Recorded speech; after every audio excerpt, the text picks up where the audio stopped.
야곱이 잠이 깨어 이르되 여호와께서 과연 여기 계시거늘 내가 알지 못하였도다. 이에 두려워하여 이르되 두렵도다 이곳이여 이것은 다름 아닌 하나님의 집이요 이는 하늘의 문이로다 하고 여러분을 예배로 초청합니다.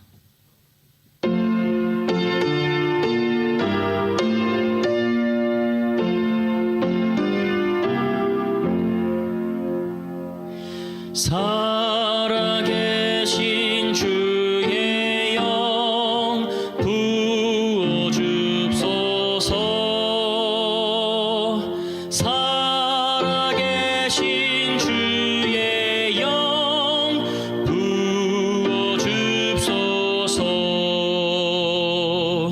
새로 지은 내 마음 속에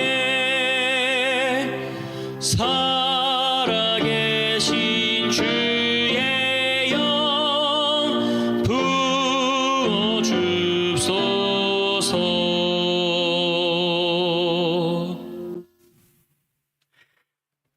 자비하신 하늘 아버지 하나님, 중추가절을 앞둔 안식일입니다. 오늘 저희로 주의 말씀에 집중케 하시고 함께 찬양하게 하시고 또 기도하고 마음의 헌물을 드릴 수 있는 기회 주신 것 감사합니다. 이 예배일에 주님 만나 뵙기를 원합니다. 이 시간을 통해서 주님 심중에 푹 빠지는 저희들 되게 해 주시옵소서. 예수님의 이름으로 기원합니다. 아멘.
The blood that Jesus shed for me, way back on Calvary,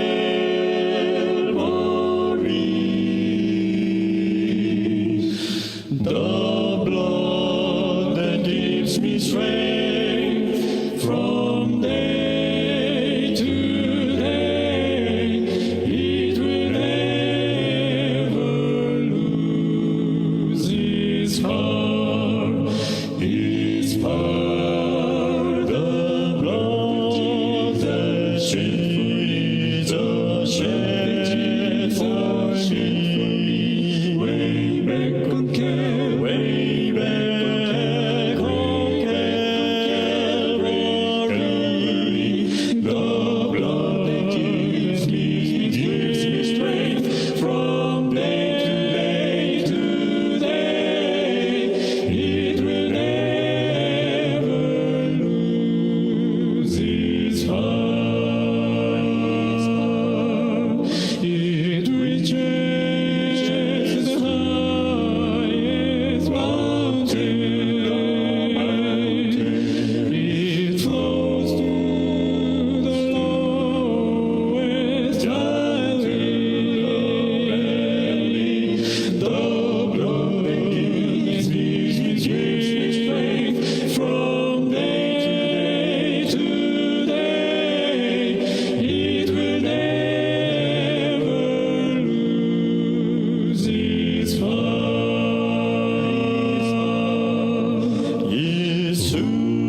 It flows to the lowest valley. Oh, the blood that gives me strength from day to day. It will never lose its power. Its power. The blood that gives me strength from day to day. It will never, never, never lose its power. Its power.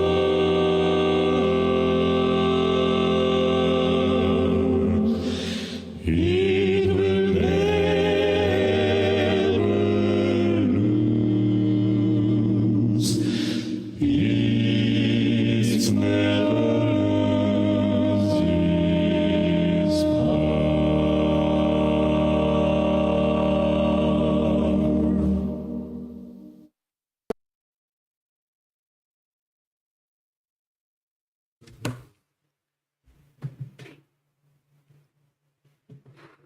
안티플렛의 아름다운 찬양 감사합니다. 다음 주가 이제 곧 추석입니다. 지금 5명 시청 중인데 원목실 5명 같습니다.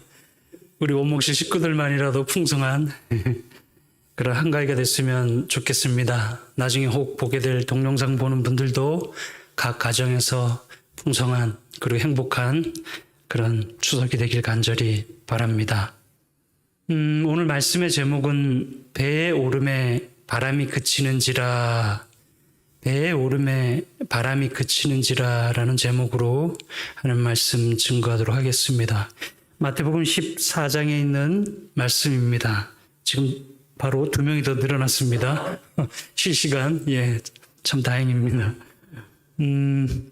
마태복음 14장 22절부터 32절까지 말씀입니다. 예수께서 즉시 제자들을 재촉하사 자기가 무리를 보내는 동안에 배를 타고 앞서 건너편으로 가게 하시고 무리를 보내신 후에 기도하러 따로 산에 올라가시니라. 저물매 혼자 거기 계시더니 24절 배가 이미 육지에서 술이나 떠나서 바람이 거스름으로 물결로 말미암아 고난을 당하더라. 밤 사경에 예수께서 바다 위로 걸어서 제자들에게 오시니 제자들이 그가 바다 위로 걸어오심을 보고 놀라 유령이라 하며 무서워하여 소리 지르거늘 예수께서 즉시 이르시되 안심하라 나니 두려워하지 말라. 그랬더니 28절 베드로가 대답하여 이르되 주여 만일 주님이시거든 나를 명하사 물 위로 오라 하소서 하니 오라 하시니 베드로가 배에서 내려 물 위로 걸어서 예수께로 가되 30절 바람을 보고 무서워 빠져가는지라. 소리질러 이르되 주여 나를 구원하소서 하니 예수께서 즉시 손을 내밀어 그를 붙잡으시며 이르시되 믿음이 작은 자여 왜 의심하였느냐 하시고 32절 배에 함께 오름에 바람이 그치는지라. 오늘 여기 제목을 여기서 땄습니다. 배에 함께 오름에 바람이 그치는지라 했습니다. 오병이어 그 기적은 사복음서에 모두 기록되었죠. 그렇게 기록될 만큼 중요한 기적입니다. 그 중요한 기적이 일어난 그 다음 순간에 오늘 본문이 이어지는 겁니다. 그날 오병이어로 아주 행복한 그 순간 그날 저녁에 벌어진 일이 오늘 본문입니다. 그날 5,000명을 먹였다면 실제 모인 숫자는 대략 추정컨대 2만 3만 명 정도 될 거라 하는데요. 그들의 식량이 한 번에 해결이 된 겁니다. 이렇게 되니까 제자들의 마음에 무언가가 파도치기 시작합니다. 야, 오늘처럼 예수님만 계시면 그쵸? 식량 걱정, 군량미 걱정이 전혀 얻게 됩니다. 식량 문제가 해결됩니다. 또 그러다가 막 전쟁에서 병사들이 싸우고 죽고 다치면 또 예수님이 계시니 부활시키고 다친 사람 고치면 바로 해결됩니다. 그러니까 걱정할 게 하나도 없어요. 게다가 6월절이 다가와서 사람들이 이렇게 모이기 시작하는데 이들을 밀고 예루살렘으로 서울로 올라가서 예수님을 왕으로 모시면 로마의 압제로부터 해방되어 세계적인 국가를 세울 수 있겠다는 생각까지 이르러 오는 거죠. 할렐루야. 대한 독립 만세가 아니고 정말 유대 독립 만세, 그 황금 같은 기회를 제자들은 딱 보고 눈치를 챈 겁니다. 그날 공짜 떡과 공짜 생선을 먹은 군중들은 흥분했죠. 제자들도 동시에 같이 크게 들떴습니다. 예수님을 유대의 왕으로 추대하기 딱 분위기가 너무 좋았어요. 이제 예수님만 나서면 되는 일이었어요. 그와 동시에 제자들의 마음속에는 은밀한 욕망이 꿈틀거리기 시작합니다. 그게 뭐냐면 예수님 왕이 되시면 자신들이 이제 출세의 길이 열리게 되는 겁니다.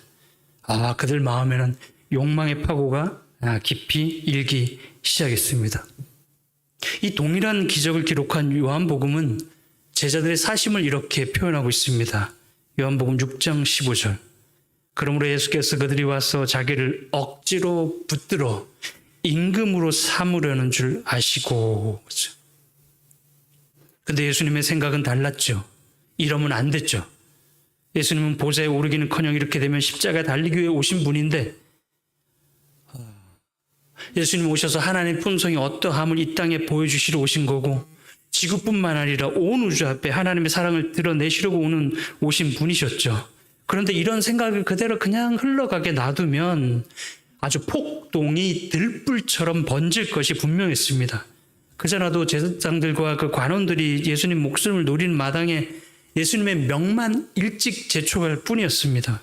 그러니까 복음 사업도 제대로 해보지 못하고 반역자로 몰리게 될 형국이 되었어요. 근데 아직 때가 아닌 거죠. 그래서 예수님은 신속하게 결단을 내립니다. 다음 구절 보시면 예수께서 즉시 제자들을 모아서 재촉하셨다라고 말합니다.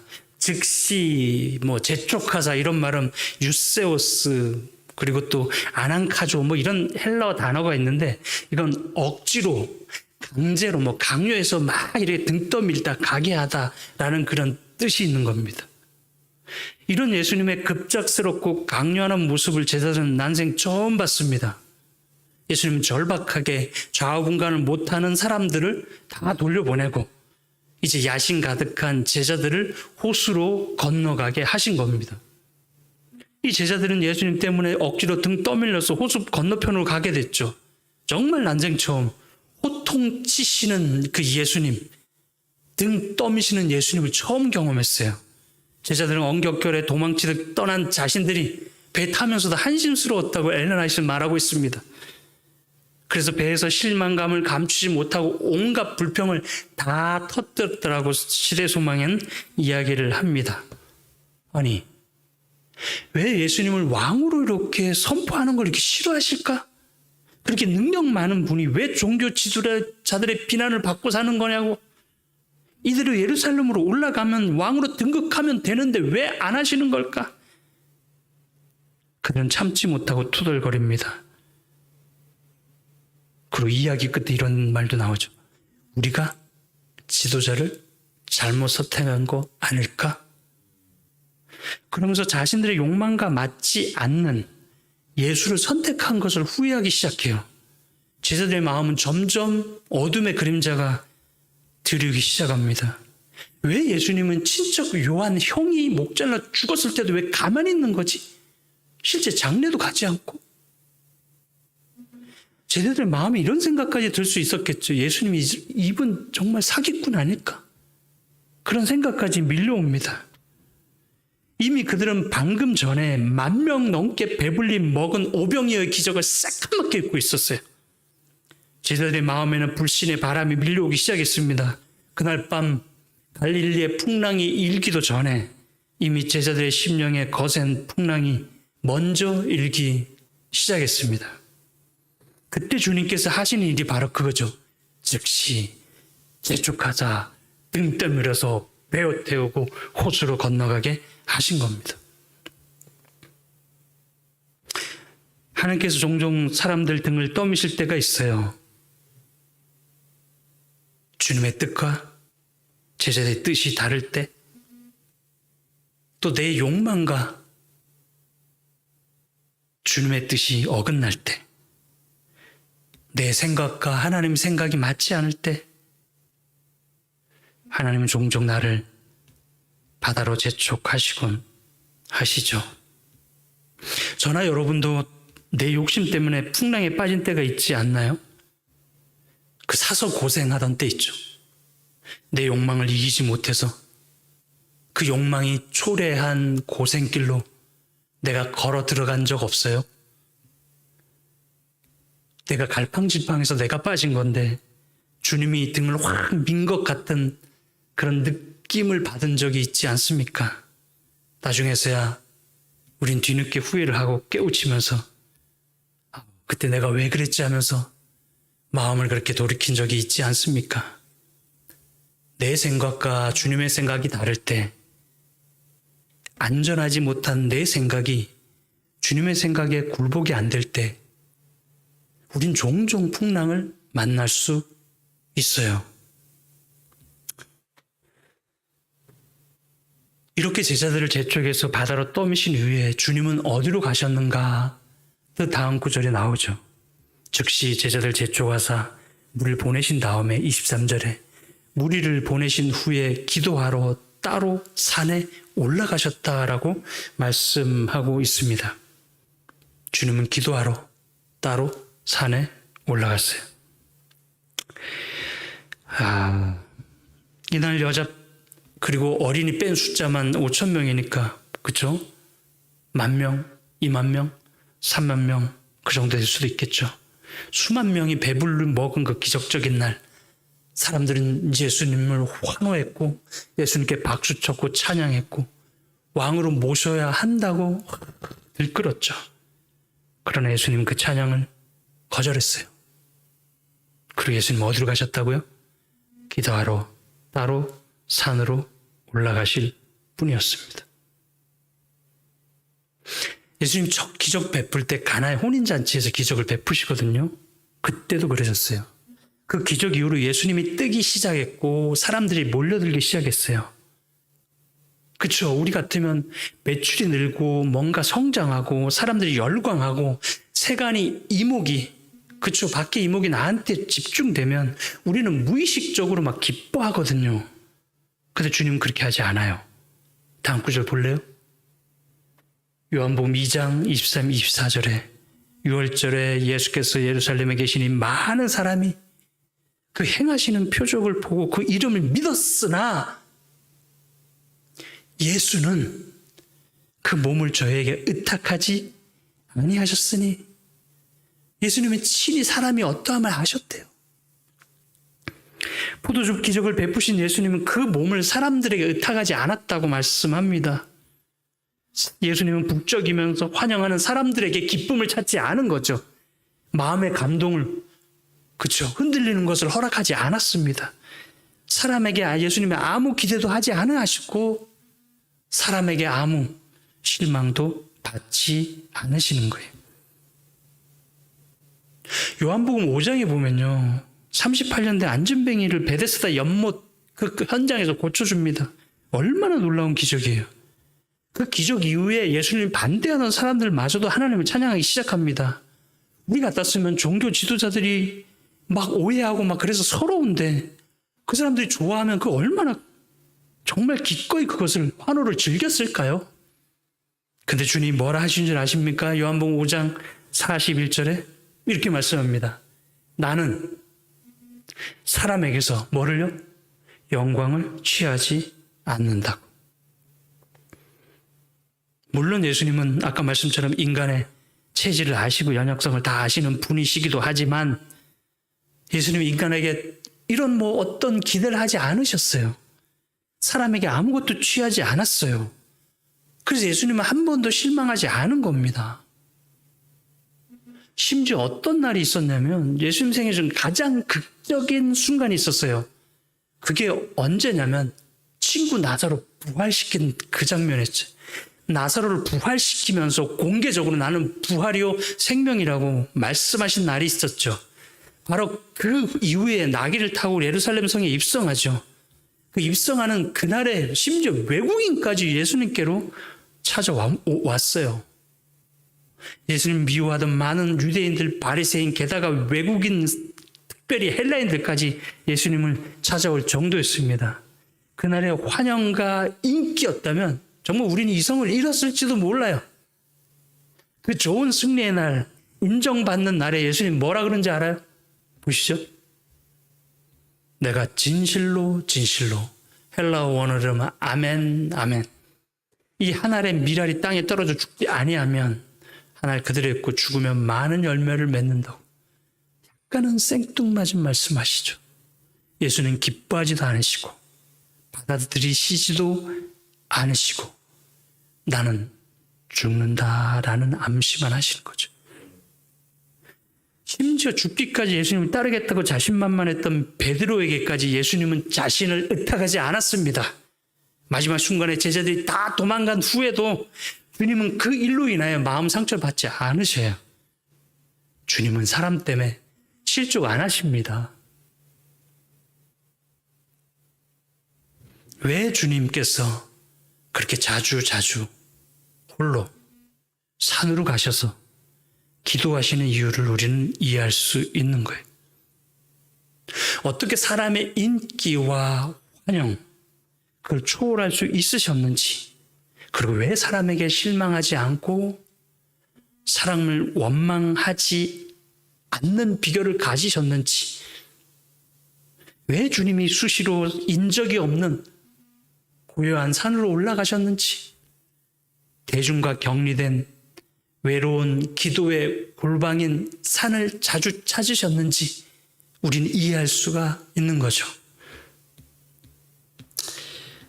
제가 배봉산에 자주 걷는데요. 둘레길을 걷다 보면 병원의 모 부장님이 한 중간쯤 가다가 딱 서는 장소가 있어요.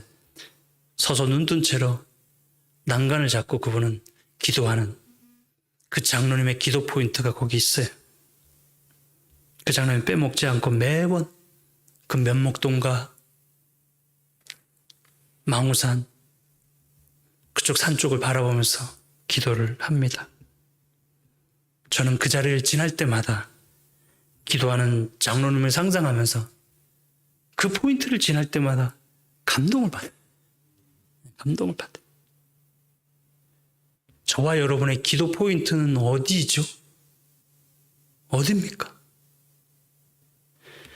호산나 다윗의 자손이여 다윗의 자손이 하다가 자기 이해관계만 걸리면 십자가에 못 박으라고 그렇게 수시로 바뀌는 변덕이 들끓는 사람들에게 실족하지 않는 방법이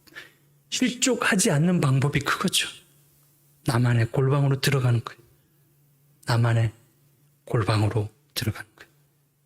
연약하고 변하기 쉬운 동료 인간들에게 상처 안 받는 길이 그것입니다. 저도 여러분도 각자 나만의 산으로, 나만의 기도의 골방으로 올라가야 합니다. 그런 기도 포인트를 저나 여러분은 갖고 계십니까?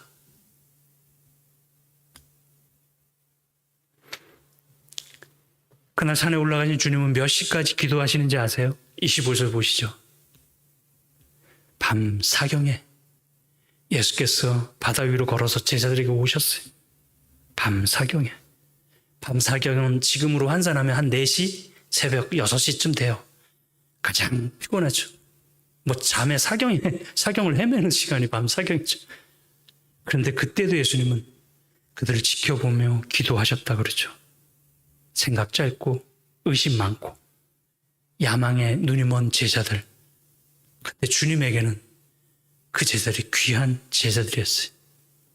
파도가 막 이렇게 하니까 겁에 질린 고난당하는 제자들에서 눈을 떼지 못하고 마치 엄마가 아기를 보듯이 긍휼의 눈으로 지켜보셨다고 시대소망은 말씀하고 있습니다. 보다못한 주님께서 무리를 걸어서 제자들에게 다가갑니다. 파도가 치니까 무리를 걸으니까 무리에 있다가 내려갔다가 머리가 보였다가 안 보였다가 귀신 같았겠죠. 그때 가까이 이르르셔서 하신 주님의 첫 말씀이 뭔지 아세요? 예, 그겁니다. 안심하라. 내니 두려워하지 말라. 안심하라. 내니 두려워하지 말라. 길게 말씀하실 상황도 아니지만 적혀진 이 짧은 구절에 은혜가 넘치죠. 매우 간단해요. 복잡하지 않습니다. 신학적인 말씀도 아니에요. 학식 없는 시골 할머니도 알아들을 수 있는 말씀입니다. 그렇죠. 주님의 말씀은 언제나 간단하고 명료해요. 그래서 좋아요. 이웃을 사랑하라. 거짓말하지 말라. 간음하지 말라. 양심을 어기지 말라. 세금을 제대로 내라. 내가 다시 올 것이다. 죽는 자가 내 음성을 들을 날이 올 것이라. 나를 믿어라. 길어요? 복잡해요? 수식어가 붙습니까? 무슨 형용사가 뭘 수식하고 그렇게 합니까? 얼마나 짧고 수식 없고 분명하고 똑 부러지는 말씀입니까? 단순하고 알아듣기 쉽게 그렇게 다가오시는 주님이십니다. 그래서 생각해요. 이 짧은 구절에서 저와 여러분에게는 주님이 어떻게 다가오시는가요? 저와 여러분에게 주님은 어떤 말씀으로 다가오십니까? 새로운 정보? 새로운 신학? 내가 모르는 로마 카톨릭의 신기한 어떤 안 알려진 은밀한 정보로 다가오십니까? 신세계 질서 이런 거로 다가오십니까? 나도 모르는 과학자들만 아는 그런 식으로? 미국 장로님, 미국 목사님만 먼저 듣는 그런 말씀으로, 그런 정보로 다가오셔요? 신용카드가 나왔을 때 보세요. 미국에서 난리 났어요. 666이라고. 모든 목사님들이 다 우려하고 그랬어요. 베리칩 나왔습니다. 미국에서 난리 났어요. 한국 똑같이 얘기합니다. 코로나 첫 해 교황이 5월 달에 새 고호음이라 해서 세계 질서를 한다고 그 모임한다고 다 난리 났어요. 시골 할머니도 모르는 말씀으로 다가오시나요? 주님은 새로운 사상이나 내가 모르는 귀에 혹할 기별로 오시기보다는 이미 내가 다 아는, 내가 아는 단순한 말씀으로 애들부터 할머니들까지 다 알아들어 먹을 말씀으로 찾아오는 분이심을 믿게 되길 간절히 바랍니다. 너무 단순해요. 그런데 베드로가 이런 말을 하죠. 28절, 29절. 베드로가 대답하여 이르되 주여 만일 주님이시거든 나를 명하사 물 위로 오라 하소서. 나를 명하사 물 위로 오라 하게 해달라고 베드로가 요청을 합니다. 주님이 물 위로 걸어오자 믿음이 충만해졌는지 베드로는 의아한 요청을 하죠. 만일 주님이시거든이라고 말씀합니다. 이 말은 문자적으로 해석하면 주님인지도 아닌지도 확인도 안 된 거잖아요. 만일이라면. 그런데도 베드로는 자신을 배 밖으로 나와서 무리를 걷게 해달라는 거예요. 그냥 문자적 해석입니다. 지금 풍랑으로 고통당하는 마당에 풍랑이는 배 밖으로 자기가 나가겠다는 겁니다. 베드로도 나가고 베드로 간도 배 밖으로 나온 것 같아. 정신없는 부탁을 지금 하는 거죠. 지금 거기 나가면 어떻게 되는데. 배가 안전하잖아요. 이 구절을 볼 때마다 재미난 의문이 제게 들어오곤 했습니다. 차라리 배 안에 있는 게 안전한데 왜 위험을 무릅쓰고 무서운 물 밖으로 나가려고 하는 걸까? 문자적 상상이지만 베드로는 안전해 보이는 배 안보다는 주님이 계시는 배 밖, 저 풍랑이는 저 바다를 선택한 이유가 뭘까? 정말 안전한 곳은 어딜까? 주님 없는 배가 안전한가? 아니면 풍랑이 일어도 주님 계신 유험한 바다가 더 안전한 것인가? 베드로는 왜 거기를 선택했을까 하는 생각을 하게 되는 거죠. 나는 어떤 걸 더 선호하는 사람인가? 풍랑이 일고 손해가 나고 마음고생을 좀 해도 나는 주님 계신 쪽을 더 선호하는가? 아니면 신앙에 손해 나도 그쵸? 양보하고 내 이득 나는 것을 더 선호하는 사람인가? 나는 베드로처럼 저렇게 말할 수 있는 사람인가? 거기가 불구덩이고 거기가 물구덩인데도 주님 곁에 있고 싶다고 말할 수 있는 용기가 나는 베드로처럼 가지고 있는가? 오늘 여러분들은 어떠십니까? 지금 16명이 시청하고 계신데 16분에게 묻습니까? 묻습니다. 여러분들은 그런 베드로의 용감한 요청, 그 요청을 따라할 마음이 있습니까? 베드로의 뜻밖의 요청대로 그는 무리를 걷게 되죠. 30절 바람을 보고 무서워 빠져가는지라 소리질러 이르되 주여 나를 구원하소서 하니까 예수님이 그의 손을 잡아줍니다. 그가 배 밖에 나갔죠. 좀 걷다 보니까 동료들이 놀랐겠죠. 적어도 환호했겠죠. 그는 마음이 흥분됐겠죠. 그럼 예수님 보다가 뒤도 돌아봤겠죠. 그러니까 자기가 걸었겠죠. 그럼 어때요? 우쭐하지 않았을까요? 뭐 자만신문 아니더라도 뭐 이런 마음이 들었을 겁니다. 바로 그때 큰 파도가 몰려와 그를 덮쳐버리려고 하자 예수님을 시야에서 놓쳐버리고 두려움에 엄습하고 그때부터 자기도 모르게 물에서 빠지기 들어갑니다. 그때 베드로가 외친 소리가 마음에 울립니다. 뭐라 그랬어요? 주여 나를 구원하소서 그랬어요. 여러분 베드로가 배 밖에 나가면 얼마나 많이 걸었을까요? 그런데 위에 있는 배와의 거리가 예수님과의 거리보다 더 가깝지 않았을까 뭐 이런 생각도 들어요. 배 안에 있는 사람한테 야 야고보야 던져라 그러면 구명정이나 뭐 작대기라도 뭐 그물망이라도 뭐 이렇게 던지지 않았을까요? 도움이 되는 물건이 틀림없이 있었을 겁니다. 그런데도 베드로는 동료들에게 도움을 요청하지 않고 누구에게? 주여 주여 이 말이 은혜로웠어요. 쉽게 도와줄 수 있는 바로 뒤에 동료들을 찾지 않았어요. 베드로가 주님을 불렀다는 사실입니다. 베드로의 행동에서 또다시 단순한 진리를 엿봅니다. 구원은 누구에게 있다? 동료에게? 주님에게.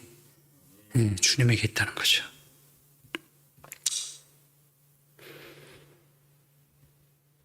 지금 당장 나는 병원 좋고 또 병원 동료들이 좋고 교인들이 좋고 소울이 편하고 좋지만 제가 부도나고 통장에 돈 다 떨어지고 불치병 걸리고 배신당하고 버림받고 누명 쓰고 빚 때문에 도망댕기고 그래서 정말 외롭고 서러울 때가 오면 그때 사람들은 누굴 찾는지 알아요? 고향을 찾고 엄마를 찾죠. 고향을 찾고 엄마를 찾아요. 내가 가진 모든 미천이 다 떨어졌을 때 내가 빈털털이 되었을 때 사람들은 맨 마지막에 고향에 있는 엄마 무덤을 찾는 거죠. 그렇게 찾듯이 누굴 찾아요? 하나님을 찾아요. 이 방송을 듣는 분들이 어느 날 나에게 삶의 서러움이 닥치고 내가 버림받고 인맥도 다 끊기고 상처받고 실망하고 외롭게 혼자 되어 그렇게 사는 날이 오면 사람들은 쓸쓸하게 엄마 무덤 찾듯이 맨 마지막에 하늘을 올려다보게 돼요. 근데 저나 여러분이 아직 건강하고 의지할 게 있고 그래서 힘이 있는 분들은 아직 아니에요. 그러나 틀림없이 내 인생이 측은해지고 쓸쓸해져서 고향의 엄마를 그리듯이 우리가 맨 마지막에 찾는 존재가 있는데 그분이 누구라고요? 하나님이에요. 그때 하나님은 평생 그 순간을 기다려온 엄마처럼 나를 기쁘게 맞아주시는 분이심을 믿게 되길 간절히 바랍니다. 내가 구원을 요청할 분은 누구밖에 없다고요? 예수 그리스도, 우리 하나님, 우리 성령님밖에 없어요. 베드로의 짤막한 외침에서 우리가 인생 마지막에 불러야 될 그분을 상상하게 되는 거예요. 31절, 예수께서 즉시 손을 내밀어 그를 붙잡으시며 이르시되 믿음이 작은 자여, 믿음이 작은 자여 라고 말합니다.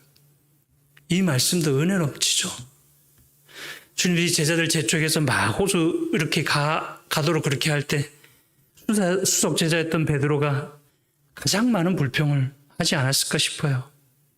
보들 주님에 대해서 침튀기고 막 그렇게 실망을 토로할 때, 주님에 대한 의심을 부추길 때 베드로는 무엇을 했을까? 주님이 의지할 만한 제자로서 그는 어떤 역할도 하지 못했던 게 분명해요. 그런 베드로가 지금 물에 빠져들어요. 예수님 다가가서 뽀글뽀글뽀글 들어가는데 손을 잡아주고 있습니다. 수석 집사, 예수님보다 나이 많았겠죠. 뽀글뽀글 하는데 그 손을 끌어올릴 때, 저 같으면 그냥 끌어올려? 예수님 욕도 아마 하지 않았을까? 에이씨 하면서. 저 같으면 그랬을 거예요. 꺼진 다음에 물에 요만큼 남은, 수석 시장님, 집사님이 이러면 됩니까? 집사님이라 정신을 차려. 뽀글뽀글. 잘하겠어요? 못하겠어요? 저렇게 복창 봐라. 뽀글뽀글. 이렇게 뭐 혼내줘야 되는 거 아니에요? 이런 섭섭하기 그지없는 수석제자를 향해서 다음처럼 말씀하시죠. 믿음이 적은 자요. 이 싹수가 노란 인간아, 이 못돼먹은 믿음이라고는 뜬금만큼도 없고 분위기 다 망치는, 그렇게 말씀하지 않은 것에 감사하죠. 그저 믿음이 적다고. 지금 표현들이 참 좋습니다. 주님께서 믿음의 싹을 자르지 않는 말씀이에요. 그렇죠? 나는 남의 믿음의 싹을 자르는 사람인가? 아니면 그 믿음을 북돋는 사람인가? 저부터도 그러죠. 속으로 혀를 한심하게 차면서 저래가지고 구원받을까? 마치 내가 하나님인 양 사람들을 판단할 때가 많죠. 근데 하나님은 그 한 사람을 위해서 언제나 온유하고 오래 참고 시기하지 않으며 견디고 믿고 기도하고 기다리시는 그런 하나님인데, 나는 그 사람에 대하여 그런 마음이 있는가 하는 거죠. 주님의 눈에는 철없는 베드로가 십자가에 거꾸로 로마에서 매달려 그렇게 마지막을 보내는 장면을 믿음의 눈으로 주님은 보지 않았을까? 베드로의 미래를 믿음으로 바라보면서 격려와 긍정의 말씀을 해주신 주님께서, 주님의 그런 언사가 그런 베드로를 만든 거 아닐까?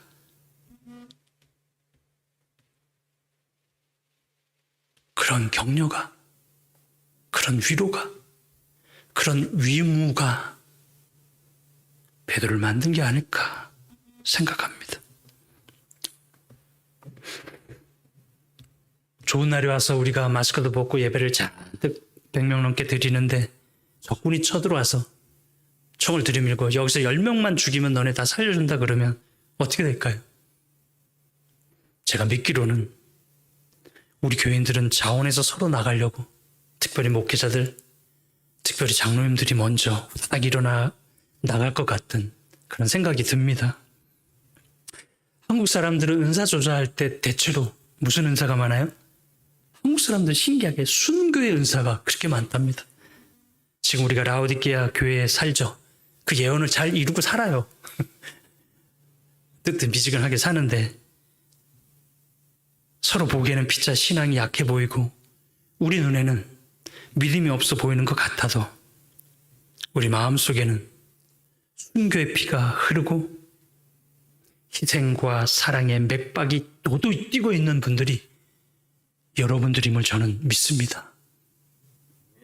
좋은 시기가 오고 때가 되면 그렇게 사실 걸로 저는 믿습니다. 다음 절 33절 32절 배에 함께 오름에 바람이 그치는지라. 배에 함께 오름에 바람이 그치는지라. 이 말씀도 은혜롭죠. 바람이 그치고 그리고 배에 오르는 게 아니라 주님이 배에 오르니까 뭐가 멈춰요?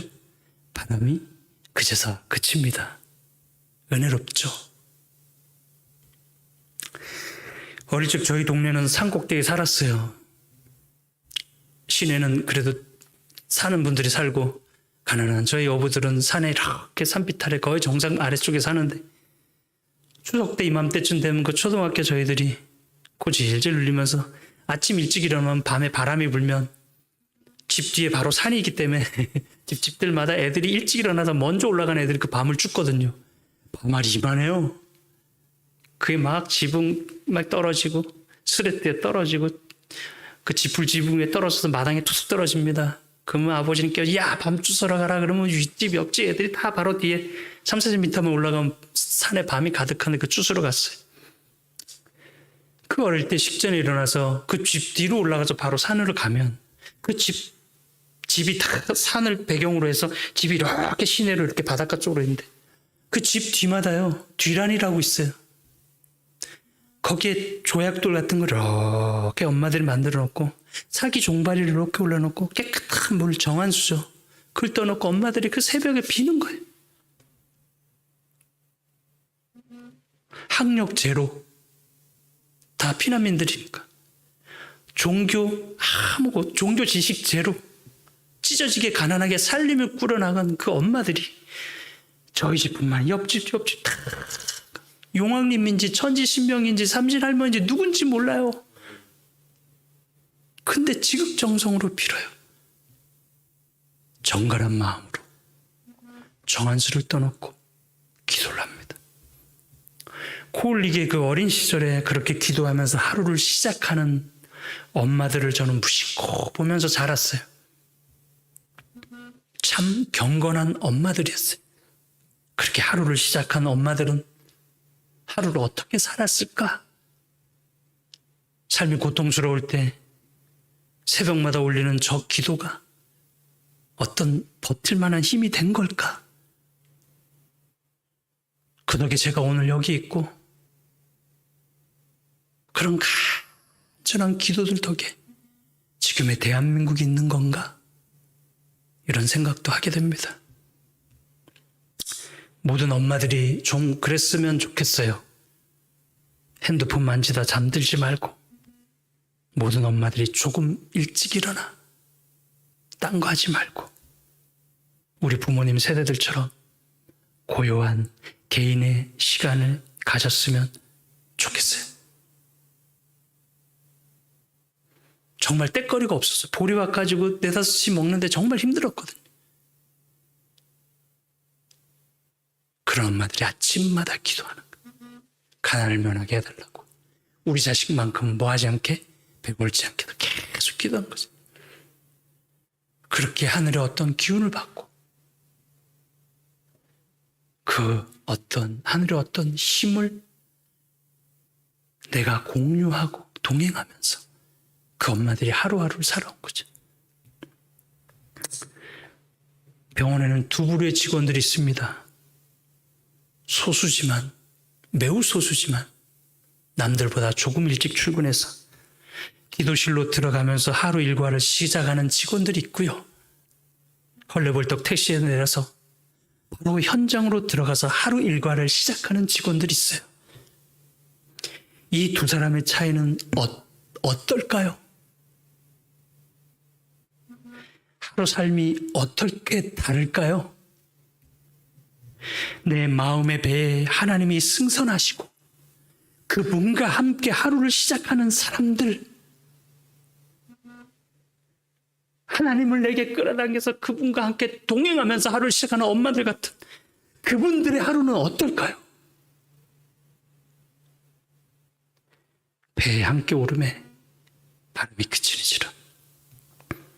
바람이 그치는 순서를 보라 그랬죠. 바람이 그치고 나서 배에 오른 게 아니라 배에 오름에 바람이 그쳤어요. 여전히 풍랑이 일지만 주님이 배에 타신 후에 바람이 그제서 그쳤다는 겁니다.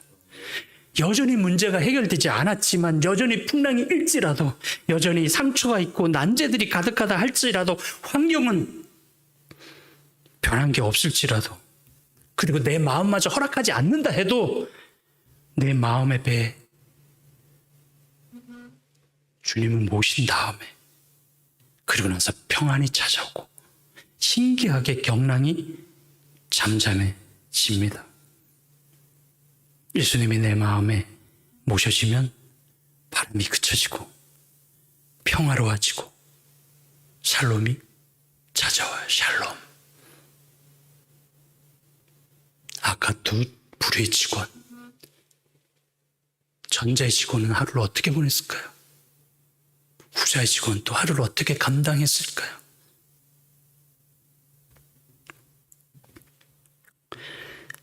야곱이 타향살이 10수년, 길게 20년 가까이 하고 돌아오는데 형이 400명 군대를 데리고 자기를 죽이러 온다는 소문이 퍼졌어요. 겁쟁이 야곱이 그날 밤에 남아서 야복강 그 분일에서 기도하죠. 그날 밤 그는 밤새 하나님과 씨름하고 절뚝발이가 돼요. 그리고 그 다음날 아침 자기가 무서워서 덜덜 떨던 형을 만나죠. 근데 그 형을 만나자마자 서로 말도 안 했는데 만나자마자 서로 끌어안고 울어요. 그때 야곱이 이런 말 하죠. 내가 형님 얼굴을 배운 즉 하나님 얼굴을 뵌 것 같다고. 밤새 하나님과 씨름했어. 밤새 하나님은 야곱과 동행하셨어요. 야곱에게 하나님의 임재하심이 임한 것.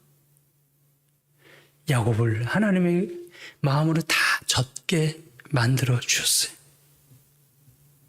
야곱의 마음에 주님의 위로가 임하니까 야곱의 마음에 배에 주님이 승선하시니까 세상이 다 달라 보여요.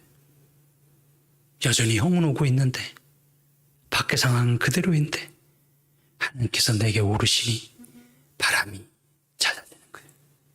내 마음이 하늘의 은혜로 가득 차니까 사람들이 형이 하나님의 얼굴로 보이는 거예요. 내 속에 평화가 임하니 세상이 다 샬롬, 평화롭게 보이는 거예요.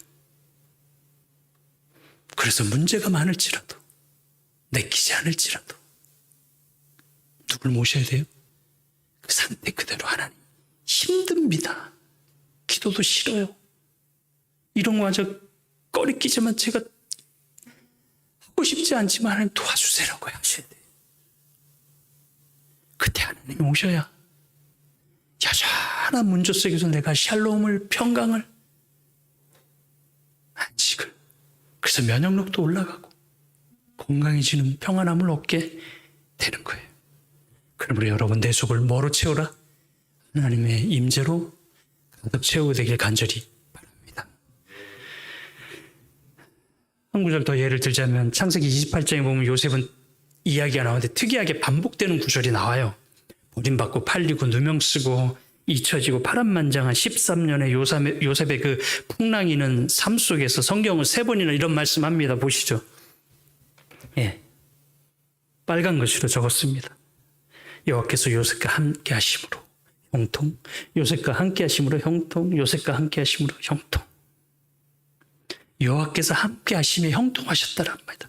영어 성경에는 형통을 success라 해서 성공으로 번역해서 성공. 여러분 죽임 당할 뻔하고 버림받고 팔려나간 사람이 성공한 사람이에요?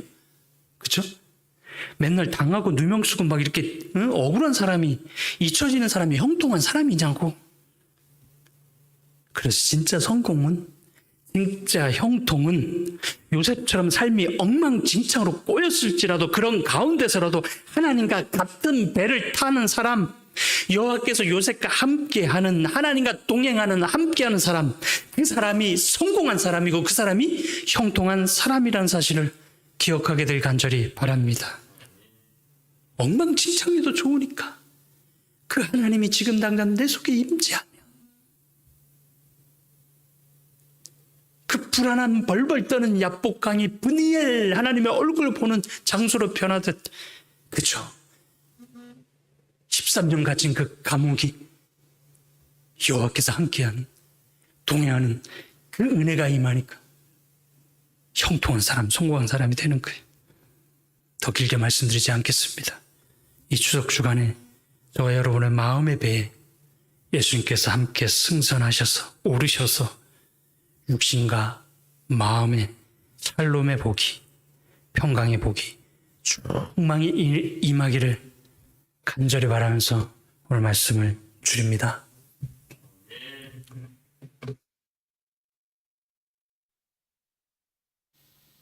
네, 14장 죄짐 맡은 우리 구주 찬양하겠습니다.